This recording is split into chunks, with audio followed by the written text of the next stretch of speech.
inside, take a seat, let the stories feed your soul. Hear the echoes, find the patterns, every truth, each hidden role. From the bench to the whispers, where the gavel takes its toll. There's a rhythm in the verdict, echoes from the cubby hole. Echoes, echoes from the cubby hole, where justice swings and stories unfold. Echoes, echoes, feed your soul. We're talking truth from the cubby hole.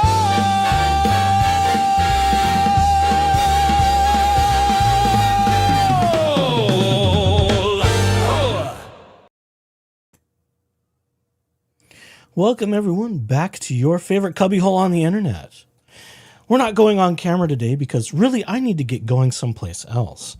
But we're going to pop on just for a moment, day after Thanksgiving. Hope you had a great Thanksgiving yesterday, everybody.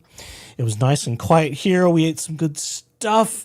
I've got a leftover dinner I need to get to, so I can't dilly-dally on this too long. But we have some things today. Can you believe it? Yes, of course we can believe it, because it's who these crazy people are. So there's more stuff from the Owens dynasty, and there's also some GingerBites.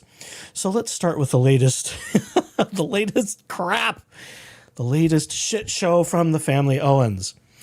And this is, I think, from yesterday. So we'll start with this one first. I have a few things to touch on today. Yes, I hope you didn't overly stuff yourselves. I have to pace myself because I'm at that age, although, you know, sometimes when there's something good, we just can't help it, can we? But here we go. Here's the first item up for bid. And this happened yesterday, of all things. Let's see, can I make it bigger at all? Can we embiggen a wee bit? This was posted on what I'm going to call, it says Ron Owens, yes. But we believe this is run by Mom, Jan Black, a.k.a. Elizabeth Ann Naylor Owens, and or probably both would be my guess. But we don't know 100% for sure. We don't even know if it could be Ron himself, in which case I think he could also be a potential accomplice person to be named, but never mind. But this was made on his Facebook post, and guess what it is? Yes, it's another ThanksGrifting-thon from the Owens family. And from yesterday it says, and it reads as follows. This Thanksgiving, I want to say how deeply grateful I am for everyone who has supported me over the years and now. At 80 years old, he's not 60, he's nowhere near 60. I don't know what my brain was going to do there. Maybe some of them are close to 60, like Mama. Never mind. At 80 years old, this has been the roughest year of my life. Bankruptcy. Ooh, we got the double hashtag. Interesting. The double hyphens, which every time I see that, I start to get suspicious. It's AI. I see I think, what have I heard it called? The M dash or something like that? Sort of the double hyphens there. The roughest year of my life. Bankruptcy, serious health issues, a SWAT raid at my home, which we've covered. Go back through my videos if you want to have a multi-hour Laura Owens Fest body cam celebration. It's wild. If you haven't seen it, I don't know that you need to watch all the hours of footage, which I talk over some of it, but just go to Schnitzel Ninja, our favorite person who's brought most of this to us. And I think all the best research and timelines. There's some others. We've covered it. Others have covered it. If you really want to go look at the body cam footage as a holiday treat, go to any one of our dear friends in the community, and you can go watch that to your heart's delight until you're blue in the face. Or until you digest more food, whichever happens to be the most appropriate for you. Okay, I digress. See, I can't even read a couple sentences without getting off topic. So we've been through bankruptcy, serious health issues, a SWAT raid at my home, a devastating online smear campaign against our family, and legal charges against my dearest and loveliest daughter, who's my favorite. No, Mom's favorite. My dearest daughter, I'm inserting stuff. We need some dramatic flair today. That greatly mischaracterized who she is and what she stands for. This sort of sounds more to me like Laura writing about herself than it does Mom. Mom has a certain distance in her writing, even when talking about Laura. Check that stuff out. You might find that as interesting as I do. The next paragraph, if it is a paragraph. We are currently fighting to stave off foreclosure on our home, and the GoFundMe account set up on my behalf nearly a year ago remains active. There's a link below if you'd like to contribute or share it. Thank you for keeping me and my family in your thoughts this Thanksgiving. Yuck. Your kindness has truly been a blessing. I hope you and your loved ones have much to be thankful for today. Oh, let's see. Oh, everyone, let's see. Hey, Bruce. Ahoy, ahoy. Hi, chat. Happy post-Thanksgiving, day after Thanksgiving. I'm calling this Thanksgiving Day 2 because that's what I'm going to be up to in just a little bit. Thanks for the compliment, Misdemeanor OG. We like the music. Thanks to some AI friends and a lot of input from yours truly. Happy Thanksgiving, aka the Cat Lady. Hope you had a wonderful day as well. Happy Thanksgiving, everyone. Hit the like. Yes, please do. Hello, hello, hello. I'm just going to take a digression and say hi to everybody. Oh, I didn't overdo it yesterday. I was smart. I took myself out for a little movie date, went and saw some Wicked Part 2. That was great fun. Lovely story, great music. And then I came home and had a lovely little thing. So that's what I did. And let's see. aka the Cat Lady. Let's see. There's an incredible comedian, YouTuber, Jolene Lunsner. I just saw that float about in the Twitters. I haven't seen it yet, so don't give me any spoiler alerts. Let's see. That wants to cover Laura, and she's asking for us in GFC to send her the info we think is important, so she gets it right the first time. Well, good for them. I'll assume Jolene is a her, but I don't know. Wonderful. Well, hopefully some people have made some suggestions. I may or may not. I'll go see what they're up to at some point. Misdemeanor says, can you explain why she always had twins and how that has something to do with paternity testing? Well, some of that has to do with the fact, or what she believed at the time was the fact, that it's harder to prove paternity at twins until you reach a certain age. So as we learned with the Clayton Echard case, there are a small section of companies. Ravgen was the one that they found with the Owens v. Echard case that could do early paternity testing. You know, it's very tricky because, you know, as fetuses develop, there's lots of different genetic things that happen there. So Laura, I think, used twins because it was harder to prove. And, you know, if you would have to wait till there was a baby to prove paternity testing in generic circumstances prior to more recent developments in genetic testing that can allow fetuses to be tested while still in utero, or at least that's how I understand it. Again, I'm not a medical practitioner of any sort. We just know some things. So that's why I think she did. There may be some other twisted reason why she was desperate to have twins. I'm not sure if it was always a boy and girl. It certainly was for Clayton Echard. A boy and girl twins, you know. I think Laura thought of twins sort of like his and hers. The boy for you and the girl for me, sort of what happened to her mother and her sister, where Sister Sarah, according to Megan Fox in one of her more recent videos and conversations, revealed that Daddy Owens, Papa Owens, Ron himself, seemed to favor Sarah, and Jan Black, a.k.a. Elizabeth Ann Naylor Owens, seemed to prefer Laura as her favorite. And that's why I believe Mama is the accomplice. And more on that little tidbit in just a moment. So don't go anywhere, anybody. I've got quite a few little tidbits that I've got to get in less than an hour, and then I've got to get my butt on the road. So hopefully that sort of answers the question. You know, there's challenges with twins, trying to test with that. It's expensive. So I think it was just sort of a barrier that Laura probably researched and used to try and hold men off the scent of her fraud. In our indicted opinions of her, let's see, what else do we have here? Cat Lady, Laura chose twins because up until recently, there we go. It was almost impossible to do paternity testing with twins. Yes, at least until they were essentially born. So there you go. Let's see. What else do we have here? I understand. I just don't know how it works. Yeah. It's all genetic stuff. It's complicated. It's expensive, like I've said. Yes. Oh, thanks for the sidetracking. Yeah, well, it happens. We have all these flickers of ideas as we talk about things. And let's see what else from Ash's Rose is because twins can be from different fathers. It's rare, but it's not impossible for obvious reasons. It's difficult to tease out the yeah, there you go. Yes, wonderful. Good job, chat. Look at you guys just on top of things. I'm not sure the science behind it. Yeah, Bruce may be able to offer things. Let's see. Hi there, Michelle 2222. RJ Wright, the novelist. I couldn't tell who wrote the Ron post. It didn't sound like LO or her mother. Actually, to me, it sounds like Laura in the third person, which we've seen her do.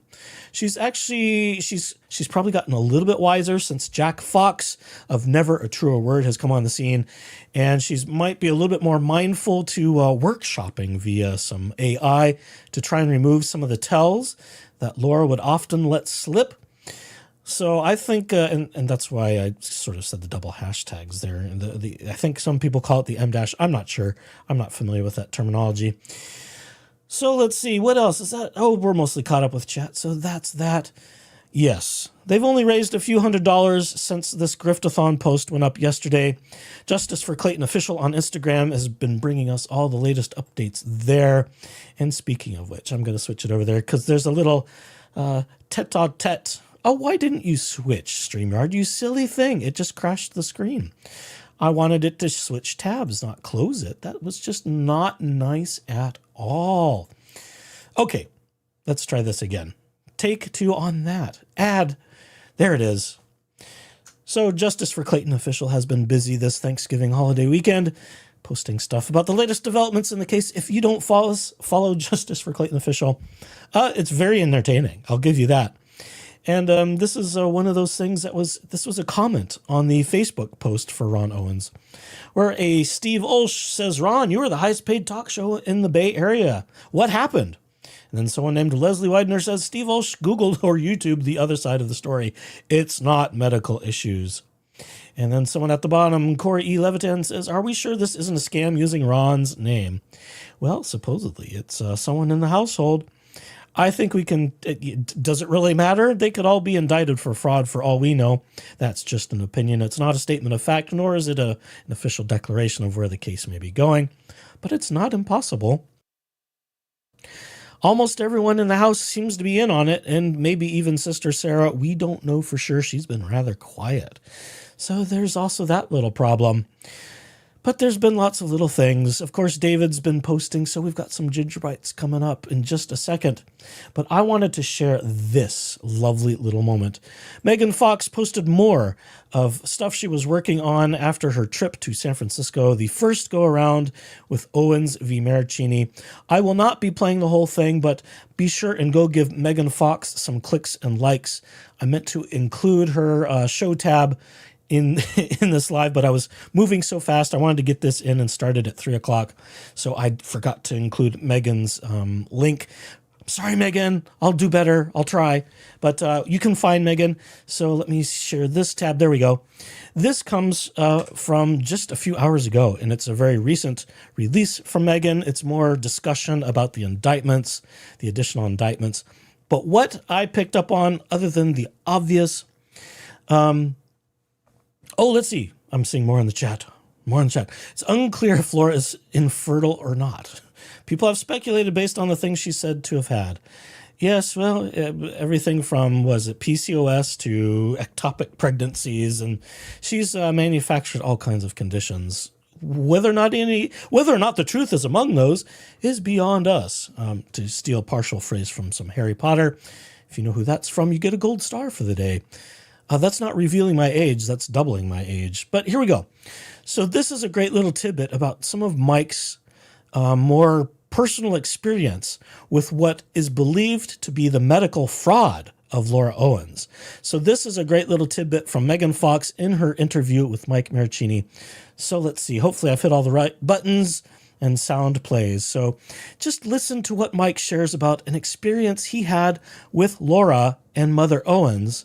And this adds to the pile of evidence for me why Jan Black, a.k.a. Elizabeth Ann Naylor Owens, Mama Owens, is the accomplice. It's my opinion, but I think there's a lot of evidence that sways in that favor. So here we go.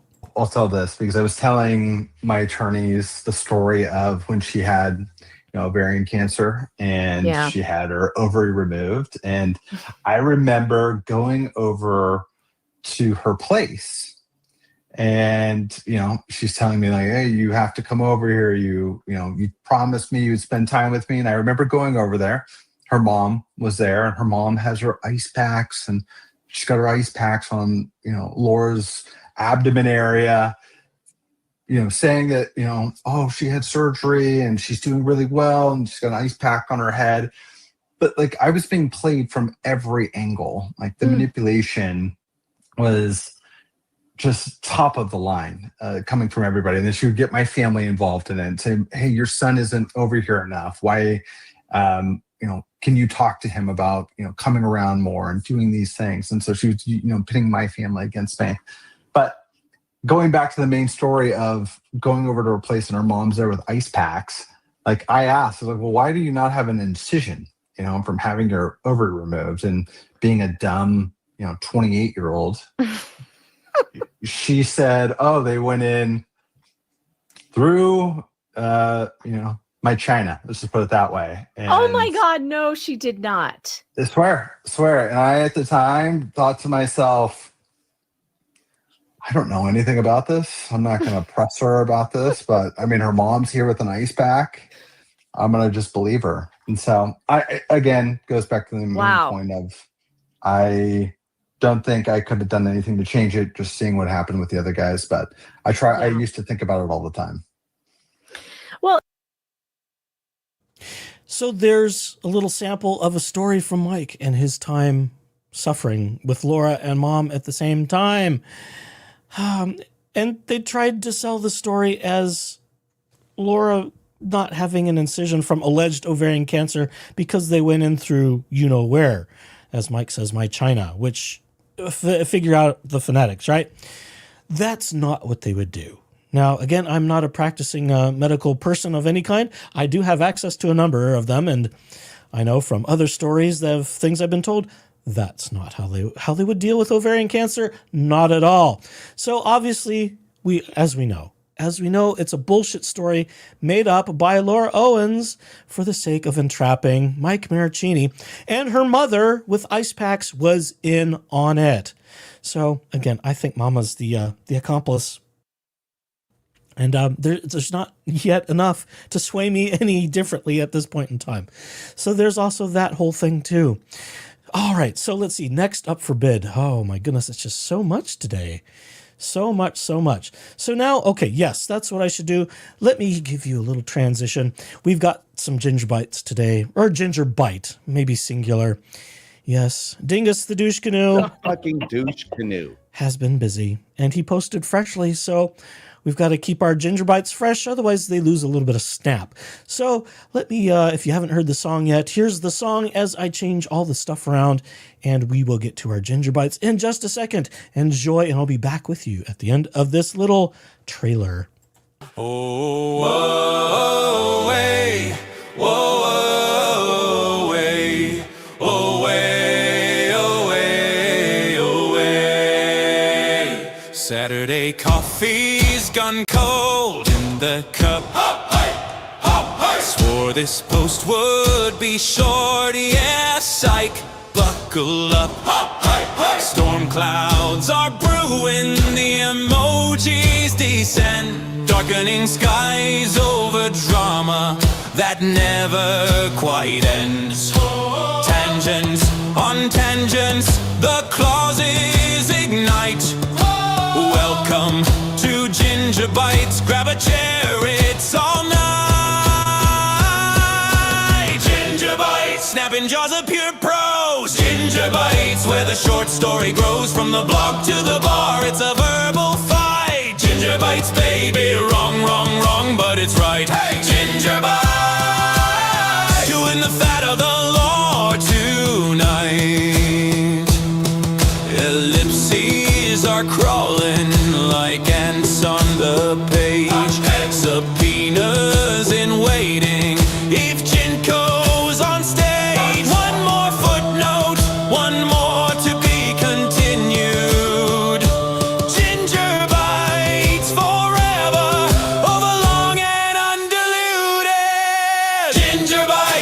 credits kill the light. GingerBite, still typing through the night. 1,000 words later and we're nowhere in sight. GingerBites, baby, we came for a snack. Got a feast of pure spice. One more clause. GingerBites, good night, good luck, and good grief, of course. One more footnote, one more to be continued. Hey, GingerBite, forever overlong and undiluted. Whoa, whoa, way, whoa, way, oh, way, oh, way, oh, way, oh, way.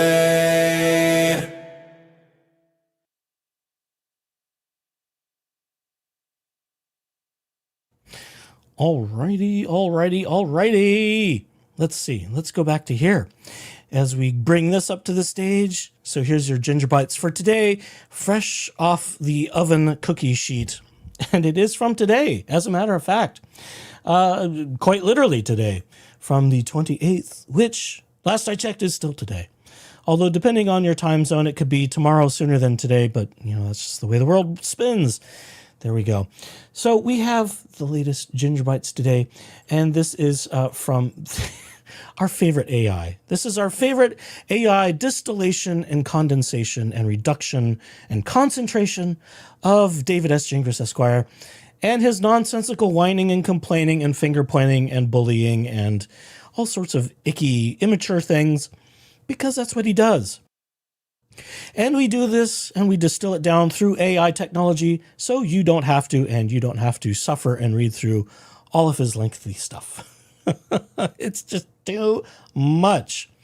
Oh my goodness. Did he have to? We don't know if he had any heated up turkey. We don't know. Frankly, I don't care. Supposedly he was with family. He made a post. There's some images. Someone made a picture about Aurora the cat and other things. So I presume he may have been with other family that has young kids. Perhaps maybe it included a niece that he's very close to, supposedly. That sort of thing. So he was somewhere, but it doesn't sound like he was at his own house. So there is that. We also know that Mrs. I don't want to call her Mrs. Douche Canoe. I really don't. Because she might actually be a decent person. He isn't, but she may be an okay person. She's at least a Brit, I guess, and is back in the UK, ostensibly with her mother to take care of her somewhat. That's the story that David shares with us in one of his latest videos. I'm not sure if I entirely believe all of that. She may, in fact, be in the UK, but there may be reasons why Mrs. Gingras, if that is in fact how she identifies, is not with her husband, assuming they are still married, which is assuming a lot. And the fact that he kind of alluded that, well, just keep an eye out on the docket for divorces, because, of course, dissolution of marriage has to go in front of a court for things to be dissolved and community property, all that kind of stuff. He may have given us a little bit of a tease that something may be coming. So I hope, and I'm not so involved in wanting to dig that deep. Sure, it's juicy gossip whether or not his wife may or may not be leaving him or divorcing him or whatever, or they're just having a little time away. I don't know. I don't care. Well, I only do from the sake of just, newsworthy stuff. But I'm not so involved and interested where I want to be watching all of the dockets to see if there's going to be some dissolution of David being married to this lady who has some ties to the UK. Without that said, it is what it is, and I'm sure there's people watching. It's just probably not going to be me. I'll catch it secondhand if it becomes newsworthy, just like everybody else. So that's just part of the fun here. And so here is our distillation of David Gingras's latest blog post. Yes, we know him as Dingus the Douche Canoe. The fucking douche canoe. And that's why we have buttons, just for him. I'm not the only one. Megan Fox, I think, gets some credit for naming him that. David Dingus, he's got a series of names. I'm not sure I'm going to remember them all. It's just a lot of them. Yeah. When Laura was being called Jane Doe, I think she called him John Dingus, or we didn't want to name anybody. It was like calling out for Voldemort and having them appear, because it seemed like every time you talked about them, someone was getting copyright struck by YouTube, or they were sending people emails threatening them with being sued for defamation and all kinds of nonsensical, non-factual bullshit, because that's what these people do. They saber rattle. David, weaponized his law license to go after everyone that Laura saw as an enemy and everyone he saw as an enemy. And so a lot of content creators kind of saw some sharp teeth from both of those people. Even myself to a certain extent, but I've decided not to pursue things that he decided to submit to the court in San Francisco as part of the Owens v. Maricini case, and at the time that Lauren Knighty was named, and she's been doxxed so many times by him, it's not even funny. Loud Little Ducky was also mentioned and later doxxed by David when Ducky decided to send a bar complaint about him. So everyone that talks about him, he doesn't like either. So it's just, I'm trying not to poke the bear so much where he decides he wants to go after me too. I don't need it. He doesn't need it. And quite frankly, it would be ridiculous for him to try, because he would have to bring the case here. And just as he likes to say about the bar and their pursuit of him against disciplinary issues, I don't think anti-SLAPP covers him for bar issues. There's a lot of fighting that can happen at high court levels about prior restraint, about the First Amendment, free speech issues.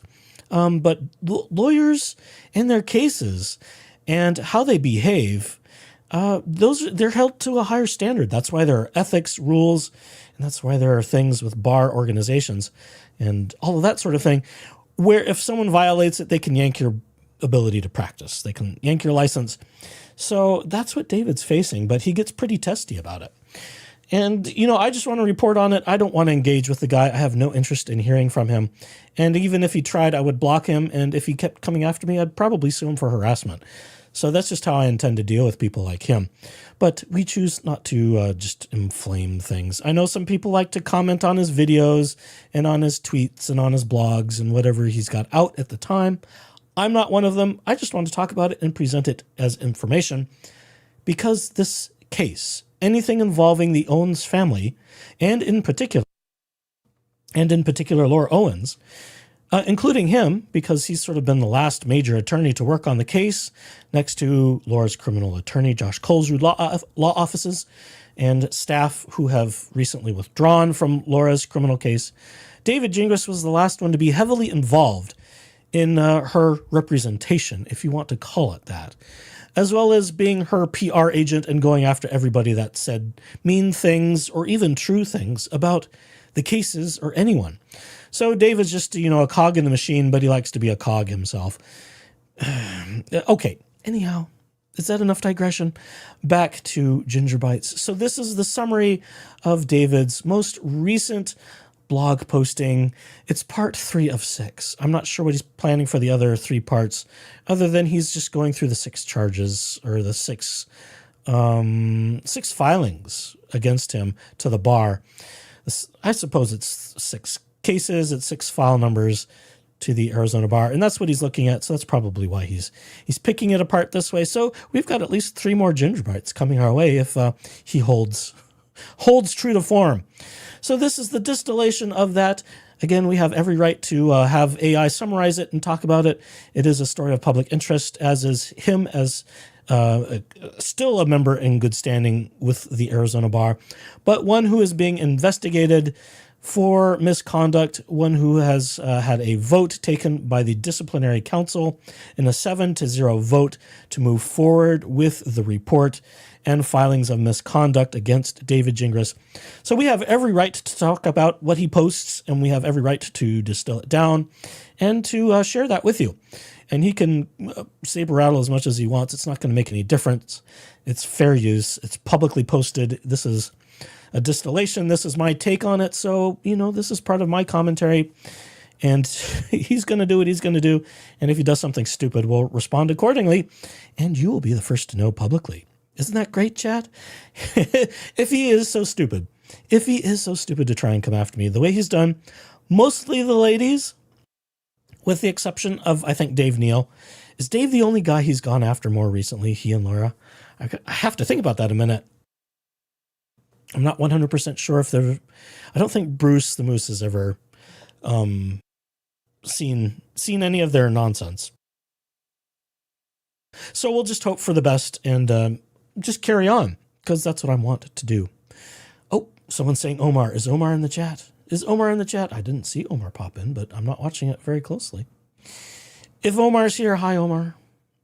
Yeah. If Omar's here, I need to make him a mod, is what I need to do. So yell at me, chat, if Omar's actually in chat, so I can jump into the other studio and actually do stuff and make Omar a mod here, because I like Omar. Omar's a cool guy. And if he were family, it would be even that much cooler. But yeah, there we go. Okay, golly, I just keep getting distracted. It's wild.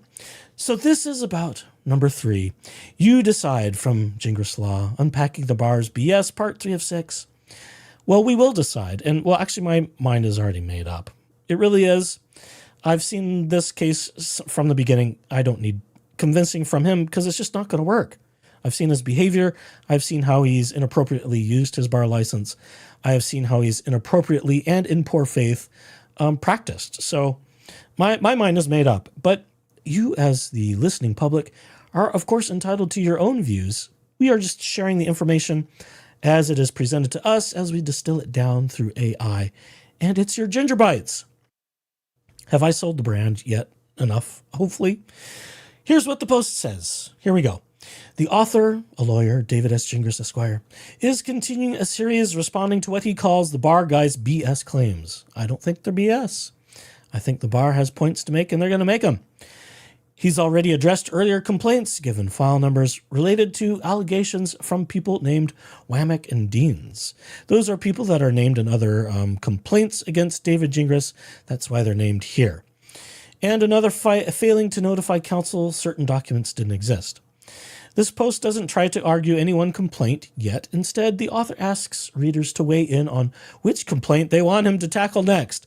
So if you desperately want some audience participation, you can comment on his blog, but I'm going to suggest to you, if you decide to engage with David Gingras whatsoever, that you use internet protection. And whatever that means to you, that could be VPNs, that could be a number of security protocols. David does have the ability to capture your IP if you post on his blog. He has pointed that out to people. I suspected that was the case. If you wish to be careful and safe, if you so choose to interact with him, again, I don't recommend it. I highly suggest that to my listeners, you don't engage with anybody we talk about, but I can't stop you from doing what you're going to do any more than I can stop him or Laura from doing what they're going to do. We're just going to protect ourselves. We're going to make some suggestions on how you may wish to proceed, but he is soliciting invitations on what you want to hear about next. So if you want to do that, do as you will. I mean, he's only got 3 left, so it's eeny, meeny, miny, mo, right? The remaining 2 that he proposes addressing are a complaint tied to the Judge Mata judicial referral. That's where she referred him to the bar for being a naughty lawyer, and she sort of suggested a number of things in her complaint there. There's also a complaint from a person or about a person named Maricini, and we know that to be Mike Maricini. As some of you who followed this case know, and for those of you who don't, Mike Maricini was targeted by him and by Laura when he appeared via a valid subpoena from the Arizona court, the Superior Court, that was hearing the Owens v. Eckerd paternity case. David made lots of threats against him. David wanted to have a conversation with him, but David was stupid and decided to release a bunch of stuff. I think there was a deposition even about Mike Maricini. He made a number of smearing and, in my opinion, defamatory comments. I believe that Laura's filings accusing falsely Mike Maricini of DV in the most horrific terms is also defamation.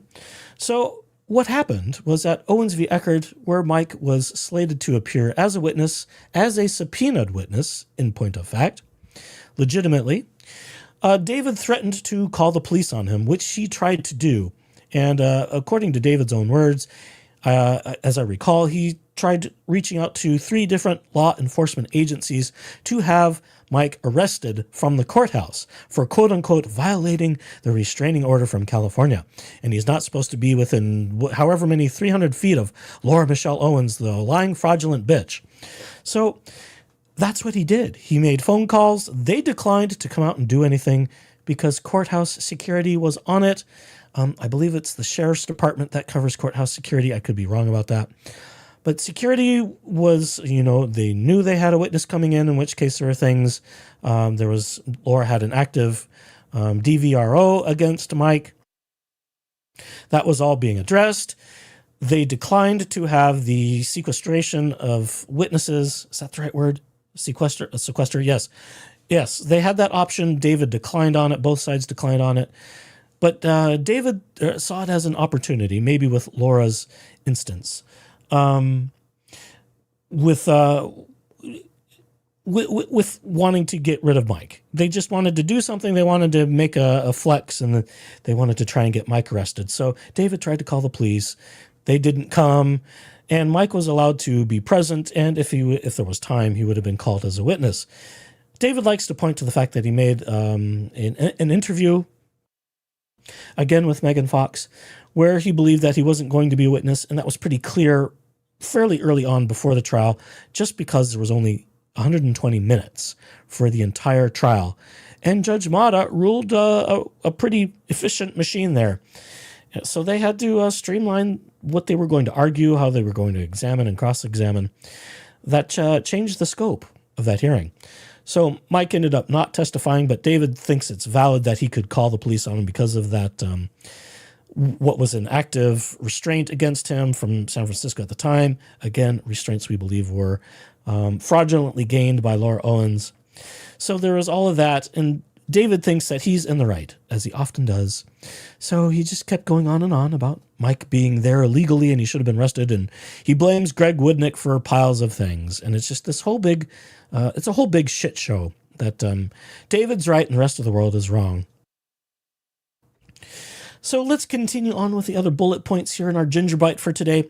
He also notes those 2 complaints overlap somewhat. Both involve an allegation of witness intimidation, which is essentially what I believe in his complaint to the bar, Mike Maricini accused him of in his written form. However, in the author's view, one of the people, Mike Maricini, wasn't a witness and recognized that fact, a detail he calls important. Again, we say he was called as a witness. He had a valid subpoena. He was expected to attend regardless because he had that valid subpoena. The judge did not quash the subpoena. So either way, he was expected to be there, even though he didn't end up testifying. But again, David thinks he's right because everyone else is wrong in his view, which is wrong. Isn't that funny? Let's see. In addition to the intimidation claims, the author expects further allegations in the formal complaint. That he published allegedly false statements about the judge, Judge Mata, which is accurate. David made he made accusations and allegations that Judge Mata's father was there on her behest and knew all the details about the case, and that was wrong, and all these other accusations that is just nonsensical. Judge Mata's father was there as a spectator of the public like everybody else, and he was no more wrong to be there than anyone else. But David and Laura have a bunch of conspiracy theories. That's how they function. That's how Laura functions. That's how the Owens family functions. So again, none of it seems to be true, but they make lots of accusations and allegations to the contrary. Let's see. He also allegedly that he also provided false information to the court based on changed statements from a witness or a party during depositions.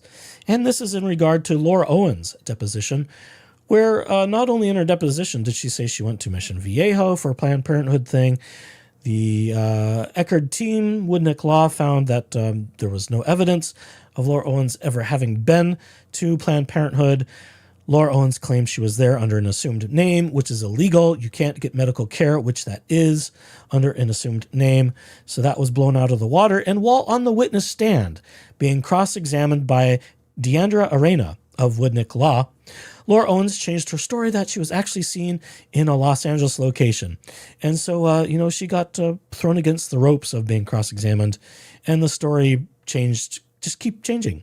Laura was drowning in her own lies, is what happened. So the author says, according to our reduction here, the author says that the alleged arguments are legally and factually weak. For example, he argues the false statements accusation doesn't identify what statements were false or how he knew they were false. Well, we do know, according to David's own admission, that the bar has the entire client file. I'll bet it's a very thick file. And I'll bet the bar found some things in it that David didn't want anyone to know about. That's just my opinion, but based on where this is heading, in my opinion, I think there was a lot more evidence there than he's going to release.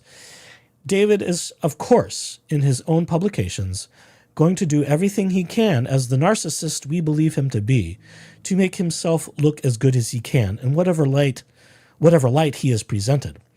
Rachel Juarez discussed that, as did Omar Serrato, the amazing tilted lawyer. Hi, Omar, if you're out there. They talked about the 60-some minute phone call with David Gingras. And this is what led to their moving to disqualify David for representing Laura in San Francisco, because David seems to be in everything for himself, based on what we have seen. Our next point. He also says he never knowingly submitted false information to the court. That could be disproven easily. So he's confident he can easily win on that front when and if a formal complaint is filed. I think that will be forthcoming.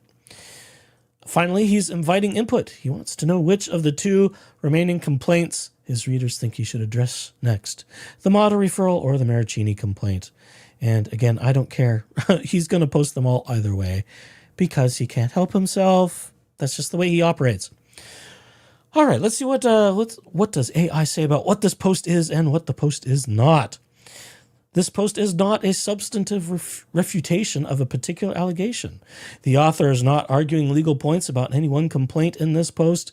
That was done or will be done in other posts or will come in future posts. We'll see. A formal legal reply, more a public invitation to readers to choose the next topic. And again, I will caution anyone, I don't recommend you engaging with anyone we discuss. I highly discourage it, in point of fact, but I can't stop you if that's what you choose to do. But if you choose to do so, and again, I'm not recommending it, use protection. Yeah, I mean, that's kind of what social actions need to be these days on the internet. Just use protection, right? This post is a status update on the author's broader effort to publicly document and respond to multiple complaints or allegations from the bar guy. And it's a call for engagement. Oh, he's trying to engage people. Well, he's entitled to do whatever he wants, I suppose. And he's asking for reader feedback. And, of course, in good AI fashion, ChatGPT wants us to know if there's more he can do for us. I think of ChatGPT as a he. It may be a she. It may be a nothing. Really, it's just electronics. It's ones and zeros. That's factually what it is. But, you know, we sort of cross-reference based on our own things. So there you go, folks. There's your GingerBites for the day. And again, I hope you've had a lovely holiday, as it were. And let's see. Oh, my screen's being silly. Oh, forget it. Hopefully you've had some good turkey time. You've had some good family time, whatever you've chosen to do. Hope you've had just pleasant time off from the regular rigors of life as they go. And if there's anything more, let's see. Is there anything I should catch up on chat? Sorry, chat. I've sort of ignored you because I needed to get through that a little bit. See, Bruce says, if Laura or DSG ever sent me an email, I would go live, not read the email, and then throw it in the trash, and then stop being live. Here, Bruce. I would probably share the email just because I want to mock at them. That's what I would do. People send me stupid things. I want to do so. Although the first person, who I'm not going to name because they get involved in other channels, who wanted to send me a silly email that wanted to make certain demands on me and how I run chats and how I post things, which I was not inclined to acquiesce to their request. I decided after figuring out who they were not to reveal that publicly, but I can't stop people from being silly. Yes, there's your GingerBites. There's your GingerBites for today. What are the odds the bar guy is a bartender who cut him off? Well, there could be a bar guy that works in a bar that serves adult spirits and other delicious things. That there is a possibility there could be some of those too. We don't know, but we do know that someone is still facing DUI charges. They keep continuing that case and kicking the can down the road. But at some point, either the court or perhaps the state or prosecutors might actually force the issue of, let's get this resolved, because right now it's an unresolved case. And when it comes to DUI things, there shouldn't be stuff hanging out there in the ether. What else does Bruce say? Yeah, I mean, we can talk about feelings, but that's a separate discussion than trying to figure out what happened using logic and evidence. That's true. It's very difficult to have much direction with this storyline when using lots of logic and evidence, because it takes you to one conclusion. That being that there's a lot of Harry Carey being committed by Laura Owens, being committed by the Owens family, and even David S. Gingras Esquire, in our opinion. And I think that will be further evidenced as the bar complaint process continues. Misdemeanor says, I wonder how the next public defender is going to feel. You go through all that law school to represent Laura Owens. May the almighty deity of their choice pity their soul is about all I can say to that one. Oh, let's see. RJ Wright says, don't bring up... are we referring to Mr. Douche Canoe? Multiple charges involving a minor. Well, we've talked about those. We've talked about history. And it's important to point out that, yes, David was not convicted, or at least the trial didn't go forward on his convictions. But he was, I believe, arraigned. I think because for a time. And you can look this all up at victimsoflauraowens.com to read that history. It gives you just about everything from the case. He was a fugitive that turned himself in. He had fled to California after being charged in Arizona, where the situation allegedly occurred. So, I've discussed it before. I don't need to go through all of the details right now because that wasn't the point of today. But yes, if you want to read more about DSG and his inappropriate conduct with people under the age, you can find it. But I'll warn you, it comes. Here's your disclaimer warning. It's got a lot of difficult stuff to read. I have read it. I have read some of the transcripts and some of the other things. It's tough. And I would think if someone were innocent, they would have fought it. But they got off on a technicality for prosecutorial issues in the state of Arizona at that time. The prosecutor that I believe brought the charges got themselves in trouble for other things. And so David, among, I believe, a few other people, were let loose because of some problems with that prosecutor, which is unfortunate.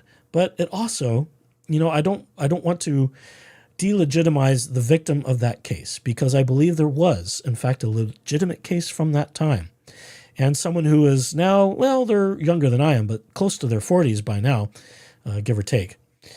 I believe there is a victim there, and there is a victim that hasn't seen justice for them. And so my heart goes out to them, as do all of my best wishes for them. And I hope that whatever may have happened, again, I don't want to get into all the details, I hope that they have found healing and moving on, even though justice has not been served for them. So there is that. Let's see what else is there. RJ Wright also says, I've tried having a non-judgmental conversation with David about his charges. I was wondering if he at least admitted he made a mistake, refused to answer, and then attacked. I became a JFC cult member. Yes, and that alone should tell you that there's something there. And the fact that he fled and had a warrant for his arrest may also be indicators of where the truth in those old charges that, again, he was let go from, where the truth in that lies, and where, I should say, the facts lie as well. Because as I've said in earlier streams, there's more to the truth than just calling it truth. Good truth, solid truth, veritas, has facts behind it that support that truth. People can run around and make all kinds of claims and claim it as their truth, and there's no facts behind it. So we liked factual material. We like stuff that can be proven in a court of law, and that's where we believe actual truth lies. Oh, let's see. Exactly. No women deserve all kinds of craziness that have happened in all of this. Can Laura claim she's crazy as a question mark? Because she's showing signs of crazy. Well, that's putting a fine-tooth comb on it. Yes and no. Where the court would lie, or what the court would examine, is whether or not Laura is competent. And competency is an entire evaluation process. With criminal defendants, and this is where legal counsel is involved. We see this a lot in sovereign citizen cases where people want to represent themselves foolishly. You're better off with a public defender than you are going it alone, even if you do practice law. So there is that. But with a lot of these sort of awkward cases and cases where there can be a lot of prison time, and certainly high crime cases, violent crime cases, there are things where if there's going to be any kind of testimony and things of that nature, any involvement from the defendant, they will take a look at competency. That being, do they have their faculties among them to actually be aware of what's going on? Consent can kind of be an issue with competency. So these are all things the court will take a look at and evaluate and make rulings and orders on if necessary. So you will probably hear about cases where there's some people who are off their jump, to use a British phrase, and the court will order a competency evaluation. And more often than not, it seems to happen more compulsively from the court when they have a defendant who has no control of themselves. Impose control, they may blurt out, they may just interfere with proceedings. So they may get competency evaluations. If they need participation of such a defendant, they can have competency restored, depending on the competency evaluation. So there's things of that nature. And again, I'm not a practicing medical person or a psychiatric practitioner of any kind.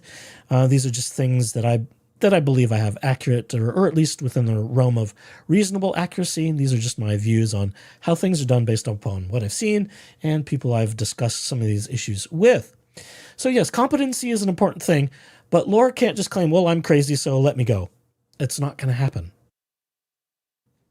There's too much history. This is why the prosecution has filed a motion for the 404B, which allows the prosecution to bring in past evidence so that they can prove patterns of intent and behavior, motive, all of those things. They can look backwards and say, and this can be important for a first-time criminal case. And again, this is Laura's first time being brought up on criminal charges. So I won't say there's leniency, but there is a certain broader scope and compass to that, so that they can look at all the evidence if the court allows that motion to proceed. So, of course, the prosecution is going to want the 404B rules altered so that they can bring in past evidence. The defense is going to want to object to that because, you don't want Laura's history with all of these victim men coming in to further indict her. And, of course, if there are additional witnesses that are also past victims, this is where motion practice comes in. The defense tries to exclude as much as they can. The prosecution tries to bring in as much evidence as they can. And it becomes a little bit of a dance in motion practice in the courts to determine what is the best and most judicious, non-prejudicial, and in some courts, most expeditious path forward. They like to, in most cases, in most courts, try and be as economic in judicial resources as possible because, as we've seen in San Francisco, it's difficult even getting a court reporter, for crying out loud. And as Omar has shared, they had one on deck. They had a court reporter on deck because there aren't funds in the court system to have judicial court reporters. I'm losing my words. Court reporters on deck ready to go. So Omar was prepared. And of course, in that case, Laura Owens objected because anyone who's brought in by Omar is going to be part of the quote-unquote JFC cult, and their typing for the court can't be trusted. Laura made all kinds of just absolutely insane accusations. I know there's more than what we have heard. Omar has tipped us off to that. Megan Fox in her interviews has tipped us off to that. There is a lot of bullshit that happened in Owens v. Maricini that has yet to hit the light of day that I'm sure we won't be surprised by, but we'll just shake our heads that much more. And that will be that. It will just add more weight it'll be the additional straw that breaks the camel's back. How about that for a turn of phrase? So there we are, folks. That's all of the GingerBites and all the little tidbits that we've got for today after only a couple of days of being away. I mean, I did one on Wednesday, for heaven's sake, and we had enough to talk for good lordy an hour practically. So there's that. Let's see who else is here. Hi Michelle. Hi other people. Hi Colorado Canadian. Hey everybody. Greetings and solicitations. Let's see. Thank you for the endorsement, RJ Wright, the novelist. Yes, I'm one of a handful. I've been on this case as some of my other creators have pointed out in some of their distillations of content creators and their first looks at the case. I've been at this for a year and a half now. And I didn't realize that. It wasn't until they brought up a video, one of my earliest videos, and I was talking about it, and I went, oh my God, I was still on camera. Because I took a hiatus from being on camera. I was taking after Tug, that umbrella guy who Megan Fox co-streams with frequently. They are talking about the What the Hales case, the multiple federal cases that involve Jeremy Hales and a bunch of insane people that a bunch of other insane people brought in to smear and defame and ruin Jeremy Hales. And if you want more courtroom drama and just more true crime drama, go check out Megan and Tug and the What the Hales case. It will blow your mind. It will make Laura Owens seem like a tea party. That case is a 5-ring circus. The Hales case is a 5-ring circus. It's probably more like a 20-ring circus because there's nearly that many people who've gotten into the quote-unquote anti-Hales media ecosystem. The sole purpose of that to defame and smear and just ruin Jeremy Hales. And of course, most of it seems to be criminal based on what I've seen in that case. I keep half an ear open on that one as well when I'm not listening to Laura Owens stuff. So I've been watching that one. I've wanted to talk about it, but there's so much to that one. I know I can't do both, so I prefer to stick with just Laura Owens for the most part. It's enough for me. There's enough heating up now with all of the characters in the Owens compound, the family, and Dingus the douche canoe. I got to hit it again. The fucking douche canoe. Okay. It's not my contract, but I feel like it should go with a cha-ching every time I hit that button. Well, I've got that too in here somewhere if it works. I don't know. But yes. So there you go. There's lots going on. This case is moving along. There's enough interest with everything going on in the case itself. All of the collateral cases, shall we call them, the Owens family bankruptcy, Jan Black Owens and Ron Owens, all of that nonsense. If you want to know more about the bankruptcy and financial stuff, go to Big Tiff Dog's channel. Tiff has been covering the financial stuff exclusively. I can't do it. I hit on some of the highlights here and there as it cross-pollinates. I can't do what Tiff does. She understands it, and it's just, most of it's over my head. So go Google Tiff Dog, Big Tiff Dog on YouTube. She's got a few videos out where she talks about the financial status. And as more happens there, Tiff will cover more. I hope to have Tiff on stream at some point. She's offered, and I am just behind. I haven't reached out to Tiff yet. Tiff, if you're out there, I'm going to get to you eventually, or if you get to me first, I would love to have you on. And if there's any breaking developments, I would love to have you first. We'd love to have you first here at the Cubbyhole. I'll plug myself. Shameless plugs. It's okay. Let's see what else. I'd love to hear from the boys and Laura. Yes, wouldn't we all? The black chair. If I'm not mistaken, for those of you who like the black chair reference, I believe Megan Fox has merch. I believe she has a black chair t-shirt. I think that's true. I think I saw her wearing one the other day, and she said something. So I may have to go pick up some Megan Fox merch as well.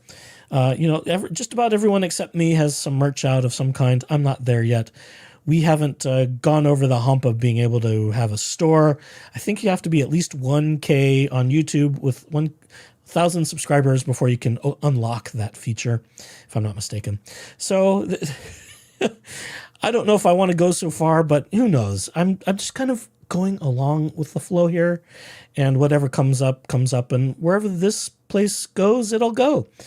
But again, thank you all for joining me in your post-Turkey Day fun. Hope you, again, have had a great Thanksgiving holiday. I need to get the heck out of there, out of there and get over there to where I need to be this evening for part 2 of Turkey Day festivities. So thanks again for joining me, everybody, and we will see you next time. So stay tuned. You never know when more developments are going to happen. And just as a final parting shot, December 2 is going to be a big day. Everyone's supposed to be in court, Laura Owens and David Gingras. So keep your eyes and ears open and keep your notifications alive. Hit the like and subscribe here. Hit the notification bell. And if everything works on YouTube, you should get notifications. I tend to post when things happen during the day. I'll make posts on this channel.